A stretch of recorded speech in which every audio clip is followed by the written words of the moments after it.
Si te dijera que los animales extintos como el mamut lanudo podrían volver a la vida, ¿me tomarías por loco, verdad? He realizado expediciones por todo el mundo buscando y en algunos casos encontrando animales extintos. De hecho, a lo largo de los años he encontrado 8 especies que se creían extintas, pero la mayoría de los animales extintos no se pueden encontrar. Ya no habitan el planeta. Sin embargo, gracias a los avances de la biociencia y sus increíbles descubrimientos científicos, dignos de una película de Jurassic Park, existe la posibilidad de que, en nuestra vida, veamos a algunas de estas especies extintas regresar a la vida. En este video analizaré 7 animales que creo que podrían volver, comenzando con mi favorito, el tigre de Tasmania.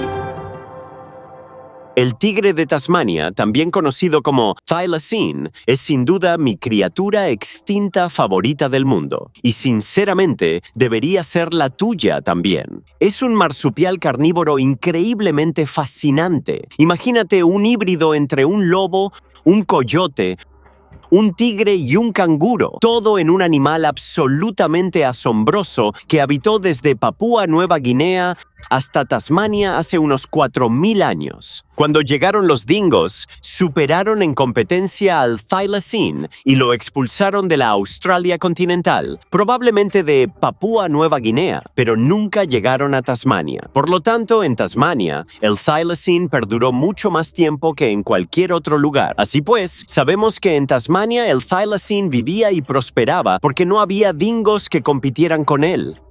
El último estuvo allí hasta 1936, un animal llamado Benjamín en el zoológico de Hobart. Hay grabaciones de ese animal, es increíble. Sin embargo, en estado salvaje, fuera del cautiverio, el último thylacine conocido fue abatido en 1930 por un hombre llamado Wilford Batty. Una historia realmente triste para estos animales, que se extinguieron en la década de 1930. Sin embargo, hasta el día de hoy, persisten los rumores de que el thylacine aún existe. Muchos, incluyéndome a mí, creen firmemente que el thylacine sigue vivo, no en Tasmania ni en Australia, sino en las remotas regiones de Papúa Occidental y Papúa Nueva Guinea. Dicho esto, es posible que nunca encuentre uno, ya que se trata de una región muy remota y podrían estar prácticamente extintos. Sin embargo, Colossal está haciendo algo que, francamente, es colosal. Están trabajando para revivir al thylacine y lo están haciendo tomando ADN de esta especie. Tenemos muestras en museos de todo el mundo y editando sus genes con los del Dunnart de cola gorda, su pariente vivo más cercano, que es solo una centésima parte del tamaño del thylacine. No obstante, con úteros artificiales y esta increíble secuenciación de ADN, Colossal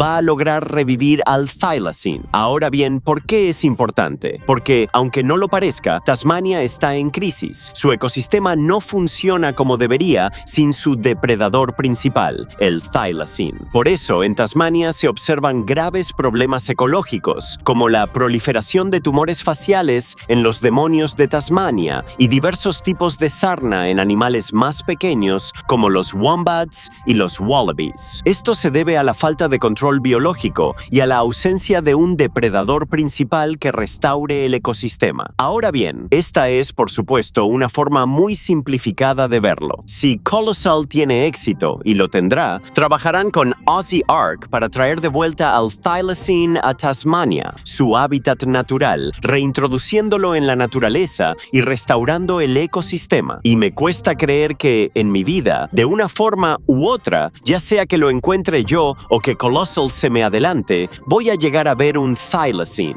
En una escala del 1 al 10, le doy un 9 sobre 10 de probabilidad de que esto vuelva a la vida en nuestra época. Lo siguiente que me entusiasma mucho es el gran elefante ártico peludo. El mamut lanudo era una especie de elefante prehistórico que vivió durante el Pleistoceno, hace aproximadamente entre 700.000 y 4.000 años. Esto ocurrió hace relativamente poco, sobre todo en las islas del Canal de California, aquí en Santa Bárbara, donde vivo. De hecho, en estas islas existía un enanismo inusual, donde pequeños mamuts diminutos se refugiaban porque estaban atrapados en una isla con menos recursos. Esa es otra historia para otro día, pero es algo increíble de imaginar. Ahora bien, ¿por qué son tan importantes importantes los mamuts lanudos. Aunque parezca increíble, los mamuts lanudos ayudan a mantener el planeta más frío. Y en un mundo que se calienta cada vez más, contribuir a mantener el planeta frío significa frenar el cambio climático y la alteración del ecosistema, beneficiando así a todo el planeta. Los mamuts lanudos tenían un tamaño similar al de los elefantes modernos. Alcanzaban entre 2.7 y 3.3 metros de longitud desde el hombro. Sus colmillos, largos, curvos y en espiral, podían llegar a medir hasta 4.9 metros, lo cual es una auténtica locura. Eran grandes, peludos y tenían enormes almohadillas en los pies para poder sobrevivir en entornos tan fríos. Aunque parezca increíble, los mamuts lanudos estaban muy extendidos y habitaban una vasta área que abarcaba desde el norte de Asia, pasando por Europa, hasta Norteamérica. Se adaptaron a diversos entornos, como praderas, tundras e islas, como ya mencioné, lo que los hace tan únicos. Al igual que los elefantes modernos, los mamuts lanudos eran animales sociales que vivían en grupos familiares. Eran herbívoros y se alimentaban principalmente de hierbas y otra vegetación. Descubrimos restos de mamuts lanudos en el permafrost, y lo interesante de esto, y lo que hace que los mamuts lanudos sean tan fascinantes, es que pueden ayudar a salvar el planeta. Sé que suena descabellado, pero si lo piensas bien, los mamuts lanudos vivían en una zona muy al norte, en una tundra fría y helada similar a las llanuras de África. ¿Y por qué? ¿Por qué el Ártico era como una sabana gigante? Pues bien, porque los mamuts lanudos derribaban los árboles y compactaban la nieve pisoteándola. Una vez que los mamuts lanudos desaparecieron, los árboles grandes pudieron crecer y los mamuts ya no los derribaban, lo que creó una enorme capa aislante de nieve que no se aplastaba. En resumen, sin los mamuts lanudos, el medio ambiente cambió, el Ártico se ha vuelto más cálido y el permafrost se está derritiendo mucho más rápido. Pues bien, bajo el permafrost hay mucha vegetación muerta, y la vegetación muerta en descomposición libera una gran cantidad de carbono. A medida que el permafrost retrocede, el carbono se libera a la atmósfera, calentando así el planeta. Al reintroducir mamuts en el ecosistema, estos pueden romper el hielo, derribar árboles y transformar el Ártico, pasando de lo que hoy consideramos bosques y frondosos árboles, regresando a la sabana que solía ser. Esto, a su vez, mantendrá el planeta hasta 6 grados más frío, una diferencia enorme en un planeta cuya temperatura cambia anualmente. Es algo asombroso lo que está sucediendo. Lo increíble es que Colossal Biosciences está trabajando para traer de vuelta al mamut lanudo en los próximos 10 años. Y por supuesto, como acabo de mencionar, esto puede contribuir a salvar el planeta, lo cual sé que suena descabellado, pero en realidad tiene sentido cuando uno lo analiza. Así que te preguntarás, ¿cómo se podría hacer esto? Bueno, tenemos elefantes indios, que están emparentados en un 99.6% con los mamuts lanudos. Tenemos muchísimo ADN de mamut lanudo. Si los combinas, ¡bingo! ¡Boom! Creas mamuts lanudos que volverán a su hábitat natural durante nuestra vida. En una escala del 1 al 10, diría que hay un 100% de probabilidades de que veamos mamuts lanudos. A continuación, un animal que todo el mundo conoce como uno de los más extraños de la historia. El dodo es un ave gigante tan increíble que todo el mundo la conoce, aunque nadie vivo hoy en día la ha visto jamás, lo cual es una locura. Y la razón es que se extinguió en el siglo XVII. Su extinción se debió a una metodología tan terrible que resulta difícil de explicar. Imagínate, eres un viejo marinero británico que desembarca en una isla africana llamada Mauritius y te encuentras con estas enormes aves de casi 1 metro de altura que no le temen en absoluto a los humanos. De ahí su reputación de tontas. Como estás aburrido y no tienes nada que hacer, tomas un palo enorme y les das un buen golpe en la cabeza. Y esto, por increíble que parezca, fue lo que llevó a la extinción al increíble dodo, una de las aves más grandes que jamás hayan existido. Esto es terrible porque se trata de una criatura emblemática y asombrosa que ha desaparecido de la faz de la Tierra. Sin embargo, puede que no sea por mucho tiempo. Colossal Biosciences, sí, van a oír hablar mucho de ellos hoy, porque están haciendo un trabajo increíble. Están trabajando para traer de vuelta al dodo en nuestra época. Ahora bien, ¿cómo lo hacen? Lo hacen mediante un proceso llamado PGC, o células germinales primordiales. Las PGC en las aves son muy complejas. Ni siquiera pretendo entenderlas del todo, pero lo que van a hacer es tomar las PGC de la paloma de Nicobar, el pariente vivo más cercano del dodo, y modificarlas genéticamente para que sean muy parecidas a las del dodo. Luego toman todas las muestras de dodo, mezclan todo ese cóctel y lo introducen en una gallina. La gallina pone un huevo muy grande del que nace un dodo. Así, el dodo vuelve de la extinción y Colosal colabora con el gobierno de Mauricio para reintroducirlo en su hábitat natural en los próximos años. Tiene una probabilidad de 8 sobre 10 de regresar en nuestra época. A continuación, una cabra europea grande e interesante. La cabra montés de los Pirineos es una cabra gigante fascinante. Es una cabra montés que vive en la cordillera entre España y Francia, conocida como los Pirineos, y de hecho era un animal que tenía pensado incluir en la tercera temporada de Extinto o Vivo. La razón es que algunos naturalistas y cazadores han estado en los Pirineos y afirman haber visto un pequeño grupo de cabras montesas pirenaicas saltando de las colinas o rocas salientes en estas montañas. Ahora bien, la razón por la que esto es posible, incluso en un lugar tan poblado como Europa, es porque, como la mayoría de las cabras montesas, son increíblemente ágiles y capaces en las cordilleras. Así que pueden saltar arriba y abajo por las laderas de piedra y acantilados que un ser humano jamás podría hacer sin un equipo de escalada sofisticado, arneses y cuerdas, y por lo tanto, que una cabra inteligente y ágil pueda esconderse en un pequeño grupo fuera de la detección humana durante un largo periodo puede parecer ridículo, pero es posible. Ahora bien, mientras que los otros animales de los que he hablado hasta la fecha se extinguieron hace mucho tiempo, lo realmente triste es que las cabras montesas sí tuvieron esfuerzos de conservación en la última parte del siglo XX porque quedaban tan pocos que la gente quería intentar conservarlos. Pero tristemente, incluso con los esfuerzos de conservación en marcha, el grupo de animales que aún se sabía que existía disminuyó y cada vez había menos hasta que finalmente ocurrió la extinción en el año 2000 cuando murió la última cabra montés conocida, una hembra llamada Celia, lo cual es increíble porque eso fue hace solo 26 años que perdimos la especie. Entonces, ¿por qué se extinguió este animal? Hay muchas otras cabras viviendo en muchos otros lugares. Bueno, históricamente la cabra montés de los Pirineos fue objeto de una intensa presión de caza, tanto por su carne como, lamentablemente, también como trofeo, debido a sus increíbles cuernos y su aspecto tan distintivo que la gente los deseaba tanto para comer como, sobre todo, como trofeo. Y este es uno de esos casos en los que la codicia humana condujo directamente a la extinción de un hermoso animal que debería seguir existiendo. Pero no toda la culpa fue de la caza. Hubo enfermedades introducidas, probablemente transmitidas por el ganado doméstico, que también influyeron en el declive de la cabra montés de los Pirineos. Y eso fue lo que vimos cuando se pusieron en marcha estos esfuerzos de conservación y tratamos de salvarla. Intentamos detener la caza, pero una epidemia de infecciones respiratorias y parásitos diezmó la población restante. Lamentablemente, fue demasiado tarde y el animal se extinguió. Así que, cuando la última cabra montés de los Pirineos conocida, Celia, murió en el año 2000, se intentó clonarla en 2003 utilizando tejido conservado de ella, lo que dio como resultado el nacimiento de una cabra montés clonada, que también se llama Celia.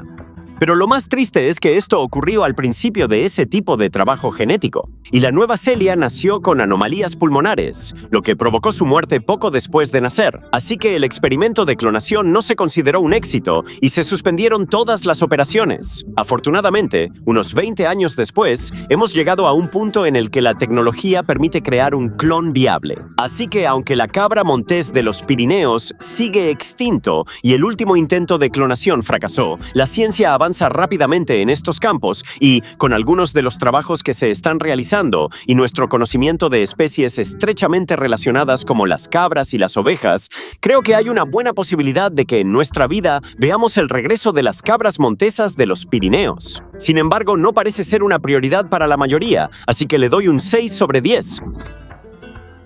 A continuación, un animal que tenía una densidad de población tan grande que solía oscurecer el sol. La paloma migratoria era una especie increíble que alguna vez fue la más abundante en Norteamérica. Caracterizada por su llamativa apariencia, tenía un plumaje gris azulado con partes inferiores de color rosa anaranjado y plumas iridiscentes en el cuello. Era un ave hermosa que se contaba por millones y se reunía en bandadas gigantescas para oscurecer el sol. Lo más increíble es que un animal como este, que contaba con millones de ejemplares, pudiera extinguirse en tan poco tiempo a causa del ser humano. De hecho, tuve la oportunidad de sostener una paloma migratoria, aunque disecada, en un museo de Dinamarca. Estas eran las aves más abundantes de Norteamérica, y si bien muchos informes hablan de millones, existen numerosos estudios científicos que sugieren que en realidad había miles de millones de estas aves migratorias. Como su nombre lo indica, la paloma migratoria era altamente migratoria. Realizaba migraciones estacionales en busca de alimento y para anidar en grandes colonias que recorrían vastas distancias.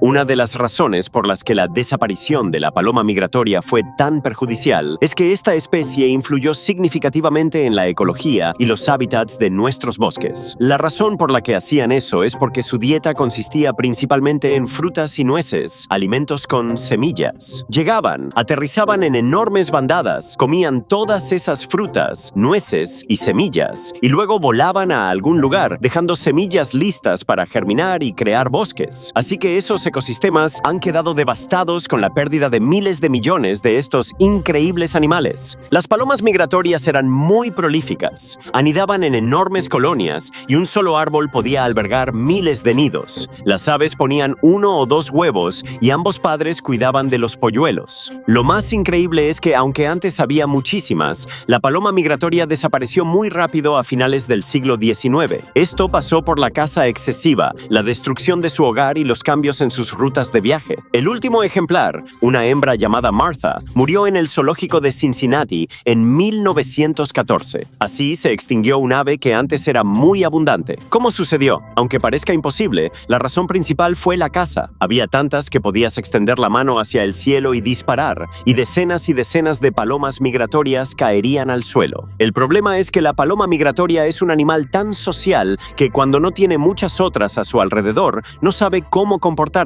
no sabe cómo actuar correctamente. Y cuando a eso se le suma la rápida reducción de la diversidad genética que ocurrió debido a la presión humana, el cambio de hábitat, la caza, la dispersión de las bandadas, etc., básicamente toda la población colapsó porque no supieron adaptarse a todo lo que estaba cambiando y a todas las presiones que se les aplicaban al mismo tiempo. Y lo realmente triste es que su mecanismo de supervivencia, la seguridad que les brindaba el número de sus enormes bandadas, fue lo que llevó a la sobreexplotación y al colapso, porque a medida que había menos y menos, se agrupaban cada vez más porque eran animales sociales, y entonces un cazador simplemente encontraba un grupo y los mataba a todos. Y mientras menos ejemplares quedaban, más se juntaban y más fácil era cazarlos. Fue una pérdida muy triste de una criatura tan increíble. Pero ¿podrán volver algún día? Existía una iniciativa llamada Proyecto Revivir y Restaurar, una organización sin fines de lucro dedicada a revivir especies extintas, que buscaba lograrlo con la paloma migratoria usando la crianza seleccionada y la ingeniería genética. La idea consistía en buscar especies de aves vivas que tuvieran genes parecidos a los de la paloma migratoria, criarlas con cuidado para resaltar sus rasgos físicos y más tarde modificar genéticamente a las demás para que fueran lo más idénticas posible a la paloma original. Lo cierto es que ya no se habla mucho de este tema y creo que la razón es que no basta con recuperar a una sola paloma. No se pueden traer solo 10, porque, como ya mencioné, eso solo crearía problemas más graves para la especie. Si la intención es clonar y recuperar a la paloma migratoria, hace falta traer a miles al mismo tiempo para que puedan salir adelante y tengan la variedad genética suficiente para reproducirse por sí solas. Por eso, aunque parezca triste, en una escala del 1 al 10, la paloma migratoria podría haberse perdido para siempre. Yo le daría apenas un 2 sobre 10. A continuación, verás la cebra con el aspecto más raro que existe, o al menos como la llaman los estadounidenses. La quagga era una variedad de cebra común que vivió en Sudáfrica hasta que desapareció a finales del siglo XIX.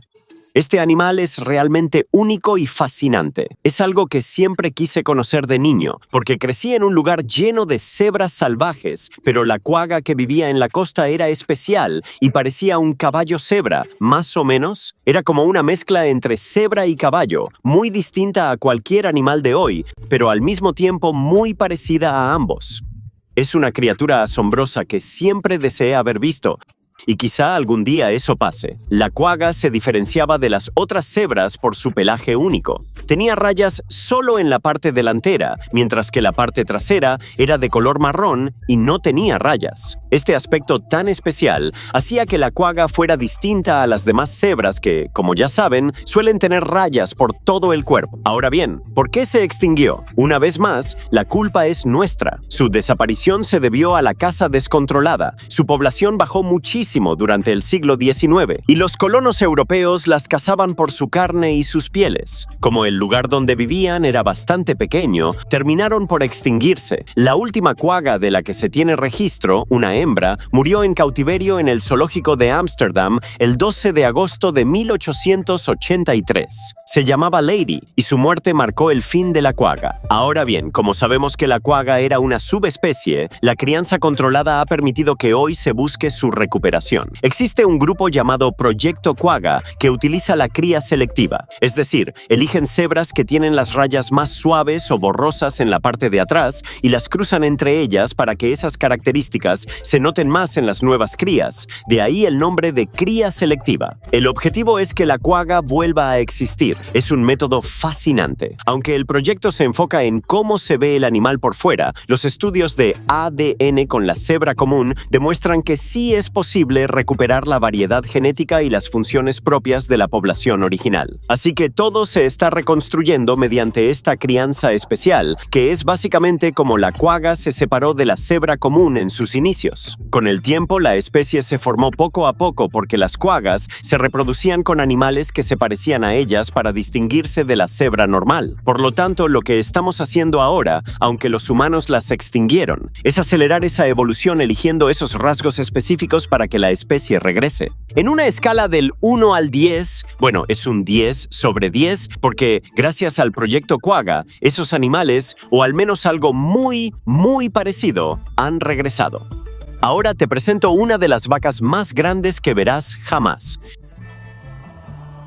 Bueno, quizás decir vaca sea una exageración, pero el bisonte antiguo, a menudo llamado bisonte gigante, era una especie de bisonte prehistórico de gran tamaño que vivió en Norteamérica durante la época del Pleistoceno. Es un antepasado del bisonte americano moderno, ese que probablemente ya conoces y que todavía existe hoy en día, viviendo en Yellowstone y otros lugares. Estos animales solían ser cazados por tigres dientes de sable en aquella época. Así pues, el bisonte antiguo, este bisonte prehistórico, estaba muy bien adaptado a los distintos entornos del Pleistoceno en Norteamérica. Solían vivir desde praderas hasta bosques, llegando incluso a México y Alaska. Estaban repartidos por zonas muy amplias y ocupaban una gran variedad de ecosistemas, lo que los hacía increíbles. Al igual que los bisontes de ahora, vivían en grupos sociales y viajaban de un lugar a otro buscando comida cuando cambiaban las estaciones o los recursos se acababan. Así que, básicamente, imaginen una versión mucho más grande del bisonte que conocemos hoy en día, capaz de enfrentarse a animales tan enormes como los mamuts y los tigres dientes de sable, entre otros.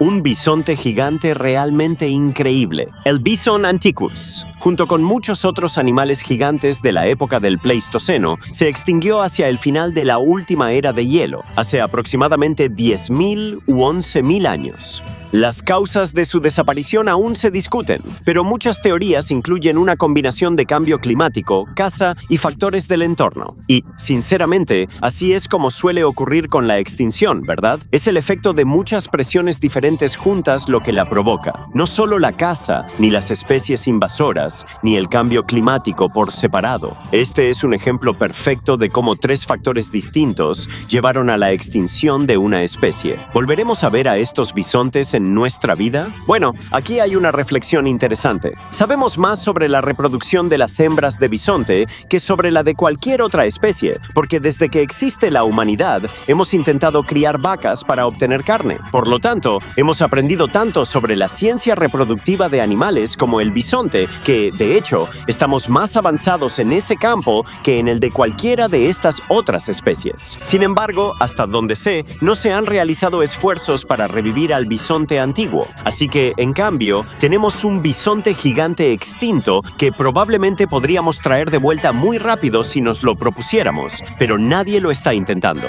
Por eso, y gracias a empresas como Colossal, creo que hay una buena posibilidad de que, si nos esforzamos, volvamos a ver al bisonte antiguo en nuestra vida. Le doy un 7 sobre 10.